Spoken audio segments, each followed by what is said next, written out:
Buenas noches, ¿cómo les va? Bienvenidos. Me sorprenden conversando con nuestra invitada. Bienvenidos a otro programa de Quiero que me expliquen. Aquí intentamos durante media hora charlar a fondo con lo que media hora permite, en realidad, con algún entrevistado interesante, alguien con el que nos interese observar esta Argentina loca.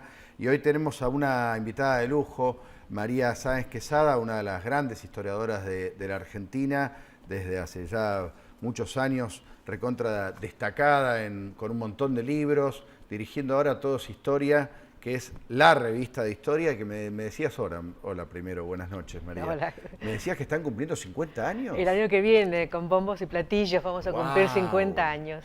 ¡Qué grande! Un esfuerzo enorme porque es un esfuerzo privado, somos una pyme cultural, claro, con todas las alternativas que se representan, que cada tanto nos sumergimos y resurgimos, pero bueno, todos los meses seguimos publicando temas de historia diferentes. No, y además siempre hubo un gran cuidado por contarlas lindo, por contarlas claro, de manera llana. Bueno, como siempre hiciste vos, como hizo Félix Luna. Claro, seguimos ¿no? la línea de narrar una historia y de tener amplitud de criterio sobre temas, sobre autores, siempre tratando de que venga nueva gente a escribir. Es decir, algo que Luna fijó mucho en la revista y que lo podemos seguir haciendo. Que lo puede seguir haciendo. Con Felicitas Luna, su hija, que es la editora, que se ocupa de las cosas consistentes, o sea, de comprar el papel y todo eso. Sí, que es un laburo chino. Es un laburo chino. Bueno, y además de las fotos, ¿no? Las fotos, ese laburo es muy agradable. Las ilustraciones. Bueno, estuve viendo hoy porque María nos trajo el último libro de ella, que es su segundo libro sobre esta mujer, que es algo así como la vergüenza más grande del peronismo, ¿no? El tema oculto, diría yo, más que la vergüenza más grande, porque vergüenzas hay unas cuantas. Hay unas cuantas, sí, pero claro, esta es la que institucionalmente, digo, pues fue presidenta. Sí. Nada más y nada menos. Después está la López Rega, pero López Rega era como un personaje más difuso. Esta mujer fue presidenta de los argentinos. Claro, lo que yo digo es que es oculto porque ahora que está hasta Néstor Kirchner en la galería de los bustos, ella no está. ¿Por qué? Bueno, se la oculta. 2 años presidente, 5 meses presa. Es la presidente constitucional con mayor tiempo de prisión, pero se habla de la prisión de Irigoyen o de la de Frondizi o la breve de Perón cuando no era presidente, pero de ella no se habla. Y bueno, a mí me gustó la idea de hablar, y esto es una edición definitiva de una primera edición con 10 años, cuando todavía no había otra presidente mujer en la Argentina. Claro, claro, exactamente. Sí. La curiosidad es que hubo una segunda mujer que también fue peronista. Hay que decir que es un recorrido distinto, porque Isabel no tenía historia política, Cristina sí. Es decir, Isabel llegó claramente como una mujer de hecho hereda el cargo tras la muerte de su esposo. Cristina es una historia distinta, pero Cristina jamás en 12 años de kirchnerismo habló de Isabel.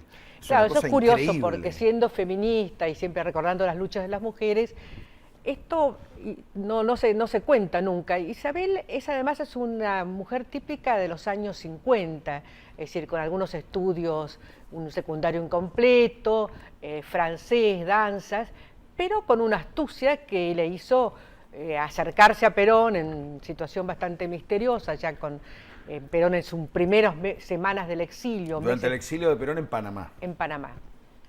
Y con sospechas de que fue, y esto a vos te tiene que parecer muy bueno, infiltrada. No espía, no una matagari, pero sí un informante, porque en ese momento Perón, como estaría siempre, estaba rodeado de todo tipo de servicios que querían saber qué pasaba con este hombre derrocado un par de meses antes. Incluso hubo un intento de asesinato a Perón.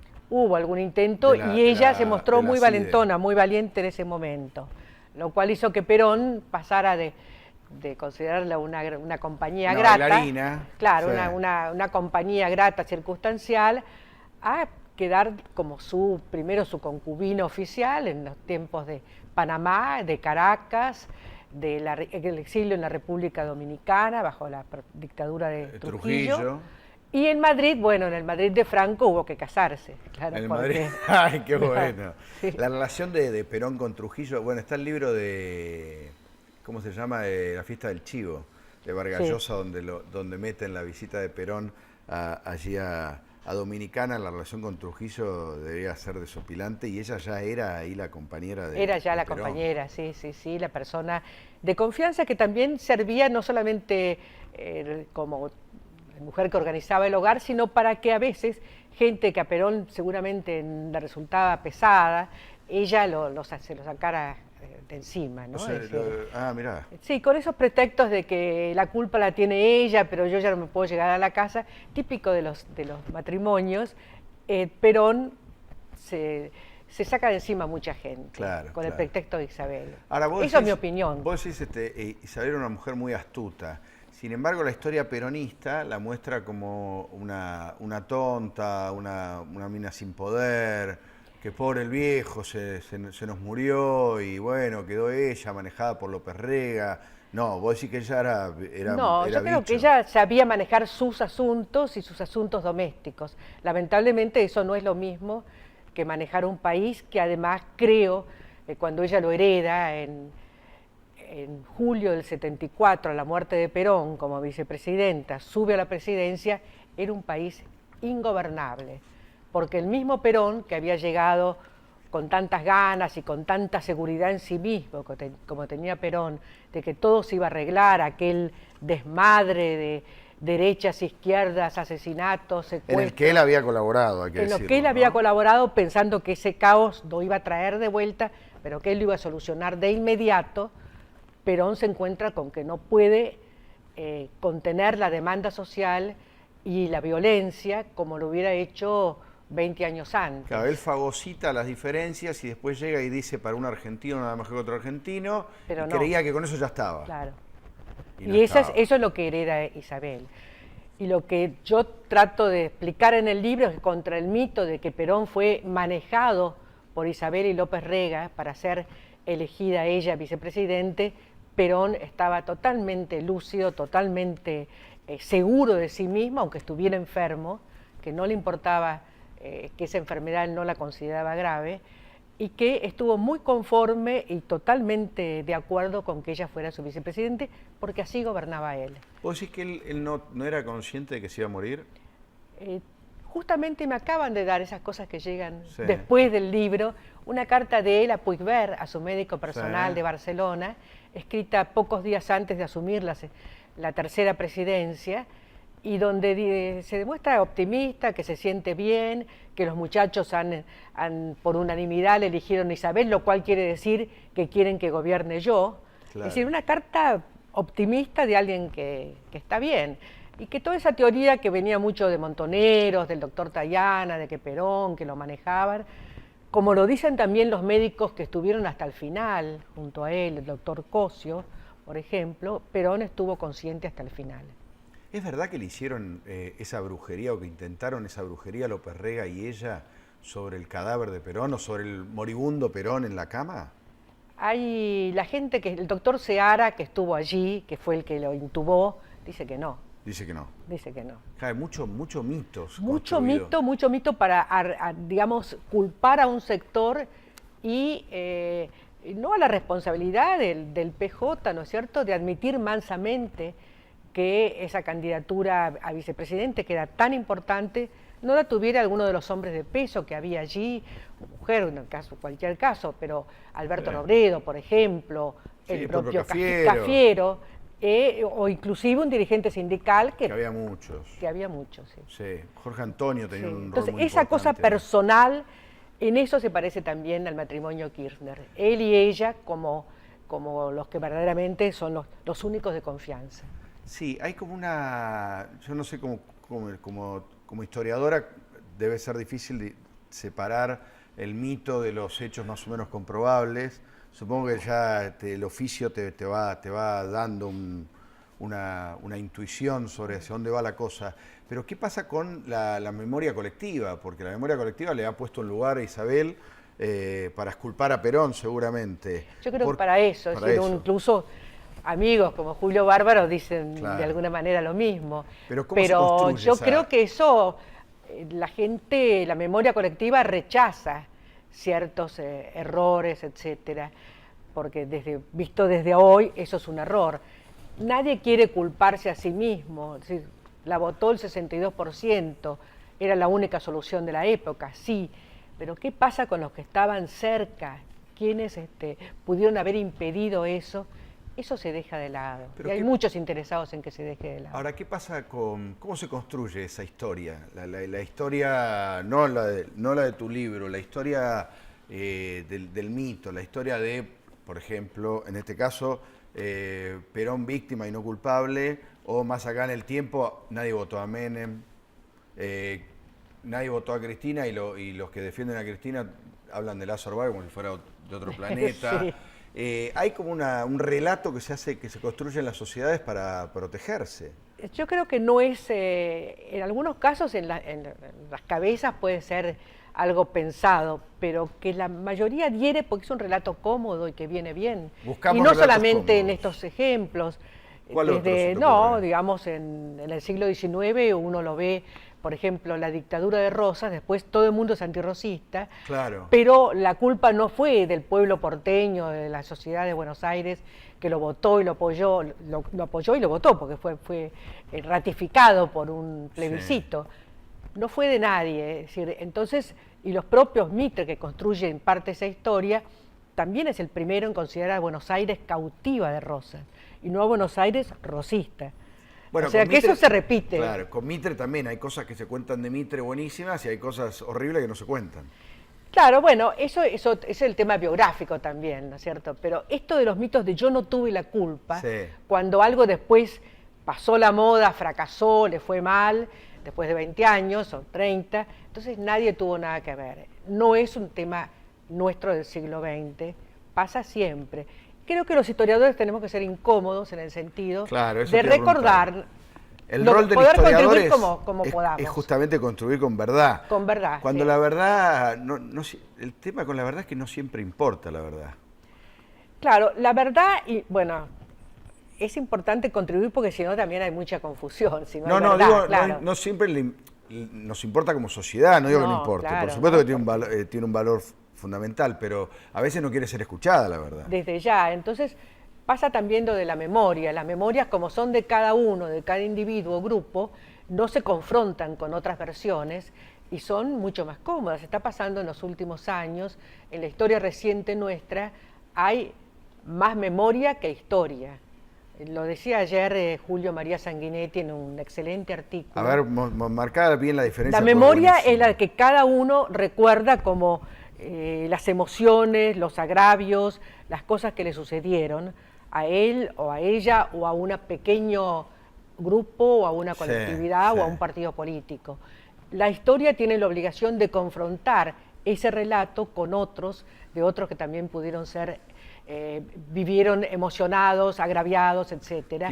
Y de ahí tratar de hacer, rescatar verdades y ubicar más que todo. Qué importante eso. El kirchnerismo se me ocurre que se aprovechó mucho de eso, ¿no? De eso que nos pasa como sociedad. Ahora en este momento sufrimos los efectos de esos 12 años de un relato en el cual había héroes y villanos y no había otra mirada. En la época del proceso militar era exactamente opuesto, es decir, cada época autoritaria, ¿no es cierto?, o con distintos niveles de autoritarismo, pero importantes, va construyendo esa memoria que resulta muy útil políticamente y que en principio es genuina, porque cada uno recuerda con sinceridad lo que le pasó. Lo que pasa es que no es no es la mirada de conjunto. Sí. Bueno, eso pasa mucho, yo lo veo en la radio, cuando vos preguntás sobre, no sé, si vos le preguntás a la gente cómo era tu infancia, la mayoría te dice, era fantástico. No sé. Sí. Y por ahí no era fantástico, pero bueno, quedó grabado como algo fantástico. En realidad era fantástico que tenías 10 años, pero por ahí no la pasabas bien, o 15. Es así, y en este libro, que yo hice como más de 80 o 100 entrevistas, buscando distintos personajes, sindicalistas, montoneros, militares, sí, y está puesto ministros. En el libro, con lo cual es un verdadero libro que aporta mucha información, eso es muy valioso. Y lo interesante es cómo son relatos, cada uno no es que diga toda la verdad, cada uno relata su punto de vista. Exacto. Su punto de vista de un gremialista combativo o de un gremialista de los gordos, no es lo mismo. Y entre todos aparece la verdad. Y entre todos aparece. Y lo que es muy lindo es que si uno consulta una primera figura, yo no pude consultar ni a Isabel ni a Luder porque no quisieron, pero a veces una segunda o tercera figura cuenta más porque está más libre. Entonces Claro. es un relato de un observador que no tiene que lucirse. Exactamente, ni Entonces, tiene que explicarse a sí mismo. Claro, entonces eso, bueno, vos haces ese trabajo también, de modo que es un poco el oficio, uno le va indicando no equivocarse demasiado, siempre con temor. Yo me acuerdo cuando escribí el libro, después leí el muy bueno del doctor Cosio, que había atendido a Perón paso a paso. Yo le dije, hay errores en el mío, yo asustadísima. Y por ahí eran de está él. bueno, me dijo, eso lo que me dijeron, tanto él como Seara, es esto de que no hubo maniobras de López Rega alrededor, como se ha dicho. O por lo menos ellos no las vieron. Claro. Ahora vamos a ir a una pequeña pausita. Quiero que me cuentes después un poco cómo se sintieron los historiadores serios, en este tiempo de supuesto revisionismo y pseudo historiadores que andaban por ahí diciendo cosas, y que después me hables un poco del 25 de mayo y los 200 años que se van a cumplir ahora de julio del 1816. Qué rápido que pasa todo. Sí. Qué bárbaro. Vamos y venimos. 200 años.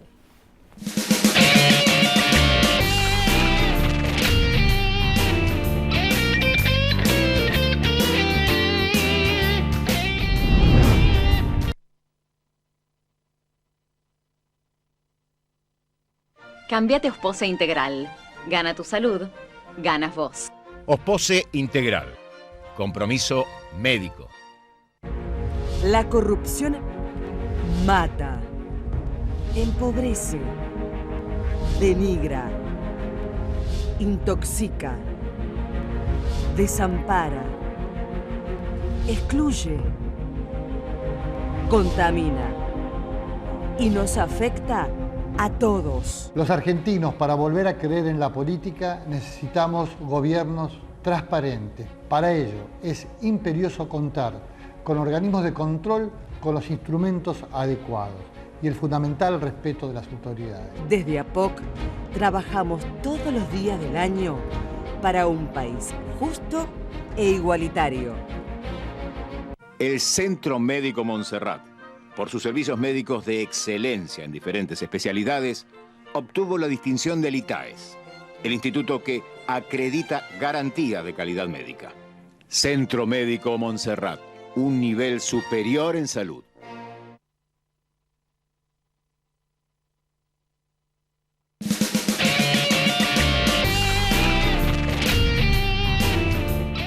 Seguimos acá con María Sáenz Quesada. Ahora nos trajo su último libro, léanlo, la primera presidente, después hubo otra, ya saben.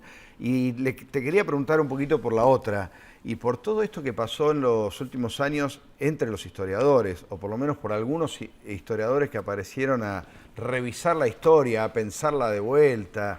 ¿Qué te pasó a vos? ¿Qué les pasó al núcleo de historiadores más serios, los que venían? Yo creo que los historiadores serios o profesionales, claro, o más o menos, siguieron trabajando intensamente en el CONICET, en sus trabajos, publicando libros, pero hubo un grupo que aprovechó francamente el apoyo político, y que yo creo que la culminación de todo eso fue cuando el año pasado, en 2015, se pretendió celebrar la primera declaración de la independencia, atribuyendo, claro, pero eso fue una maniobra, se declaró año del bicentenario de la primera declaración, fue algo muy concreto para quitarle peso al Congreso de Tucumán, porque había sido de doctores o de sacerdotes, y suponer que el Arroyo de la China, donde hubo el Congreso de Oriente, un breve congreso convocado por Artigas y los pueblos libres, era la verdadera declaración de la independencia. Nosotros desde la Academia Nacional de Les pareció el colmo, ya está. Ya, eso fue como diría el expresidente, too much. Porque encima fueron a Tucumán a decir eso. Con lo cual a los tucumanos me contaban, porque ahora acabamos de hacer otro congreso en Tucumán para celebrar eso con la Academia, me decían que no fue nadie. Te dejaron ahí un vasito de agua. Gracias. No fue nadie porque se sentían muy dolidos. Y era porque no les gustaba que ese congreso de Tucumán hubieran ido doctores de Buenos Aires o del Alto Perú, pese a que estaba San Martín detrás del Congreso, Belgrano, pero ahí ya no importó nada. La idea de que todo tenía que ser nacional, popular, sí, y con cualquier tipo con título era un tirano. Entonces, al no haber una declaración oficial en ese Congreso de Oriente, ¿qué es lo importante de Tucumán? Que se oficializa el nacimiento de una nueva nación cuyos límites no se conocen, está dentro de Sudamérica, pero que en realidad es autónoma desde que lo echaron al virrey, pero se oficializa, es un acta de nacimiento, una formalidad indispensable en el Concierto de las Naciones, que además estaban todas muy enojadas con las revoluciones americanas. Qué bárbaro. Sí, a mí en esa se me escapó. Eso fue como un creyendo. Claro, porque fue con un a mí la que me sacó la de Sarmiento, el Paca Paca contra Sarmiento, me pareció tan violento. Porque se puede, supongo que todas las figuras, no sé si hay alguna inmaculada, supongo que no hay ninguna figura histórica inmaculada. Yo creo que hasta Belgrano algún pecadillo tiene. Por supuesto, pero la cosa de satírica de mostrarlo a Sarmiento como un autoritario antiindígena, es un tipo del pasado, cuando fue el tipo que debe haber fundado gran parte de la Argentina moderna.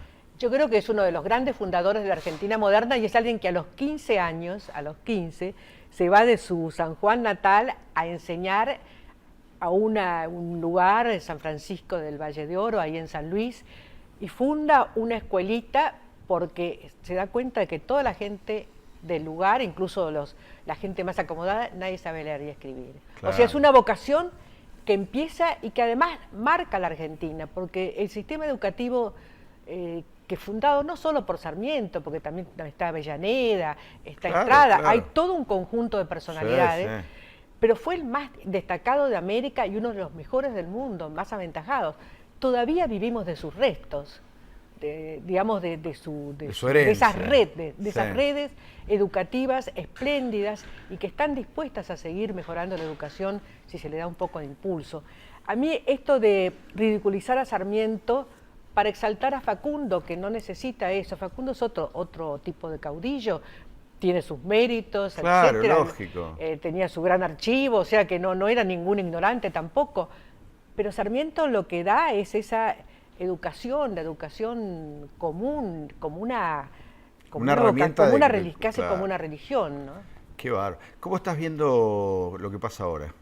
Lo estoy viendo bien, creo que hay muchísimos problemas, como sabemos todos, de índole de un reacomodamiento, porque después de tantos años de no crecer y de estar en esa locura de estar encerrados en nosotros mismos, se está surfeando una crisis más grave, me parece. Yo no soy economista, pero siento que puede desmoronarse la situación mucho si no se toman medidas ahora. Veo muy positivo el reacomodamiento en materia de relaciones exteriores, todo el tema de los holdouts, el tema de no ser los únicos aliados de Venezuela, eso me parece muy triste, claro. de sistemas que se están viniendo abajo. Y me parece que hay gente de buena voluntad, inclusive en el área judicial, que es tan delicada. Respeto mucho al ministro que está allí. Y ministro me Garabano, parece que sí, y el diálogo. El otro día justamente en Tucumán leía que todos los intendentes de la provincia de Tucumán estuvieron en la Casa Rosada y plantearon sus necesidades al presidente. Es decir, ellos decían, esto no pasó nunca. Claro. Está bien la debilidad del gobierno de que tiene pocos diputados o senadores, lo obliga a hacer eso, pero eso en realidad es bastante bueno. Sí, parece menor, pero es un gran cambio. Hoy es 25 de mayo, pero este año claramente son los 200 años de Tucumán. Esta vez le toca a Tucumán. Esta vez le toca a Tucumán y bien merecido. No va a haber fiesta como la que hizo Cristina por el Bicentenario, pero los historiadores tienen ahí un rol, que es decirnos a todos qué valores hay ahí que hay que rescatar, que hay que conversar en las casas, en los colegios. Yo creo que lo que hemos tratado nosotros en estos congresos que se acaba de hacer en Buenos Aires y en Tucumán, un poquito antes, financiado por el ente provincial del Bicentenario, es recordar el contexto internacional que era adverso a la revolución en 1816 y bastante favorable en 1810. Y como en medio de esa adversidad, un grupo de argentinos que, como dijo Borges, todavía ignoraban que eran argentinos. Qué maravilla, en ese verso fantástico, la Oda escrita en 1966, tomaron una decisión arriesgando vidas, sus bienes y su fama, o sea, su honor, su fortuna personal y la vida. ¿Por qué? Porque en todo el resto de América las primeras camadas de independentistas, patriotas, habían sido ejecutadas. Claro. Estaban ese año 16, el año de los patíbulos allí en la actual Colombia, el triunfo de Morillo, Bolívar varias veces derrotado, el fusilamiento en los fusilamientos en México de Morelos. Claro, por 1810 se aprovechó una situación de contexto, acá sí. No, todo lo contrario. Y había en España un movimiento similar, el de las juntas, el de la Constitución de Cádiz, claro. Donde los elementos de la Constitución de Cádiz eran muy similares a muchas de las cosas que se proponían acá.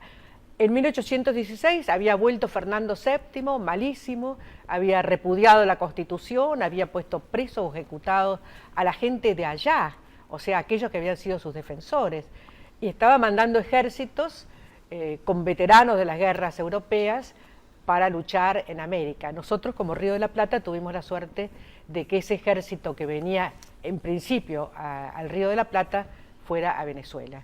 Pero esa suerte fue de todas maneras tomada, digamos, aprovechada por San Martín, por Belgrano, por los que se reunieron claro. allí, para constituir, para declararse libres y para constituir el embrión de una nación, de lo que somos hoy. De lo que somos hoy, y ojalá que la historia no nos siga dividiendo, ¿no? Que fue una de las características del último tiempo, con sus luces, sus sombras, que nos una, que para claro, eso que está miremos también. Lo positivo, lo negativo que dejó cada época, y que no nos sintamos ni abrumados por un pasado muy glorioso, que tampoco es así, claro. Ni acomplejados o inseguros frente al futuro.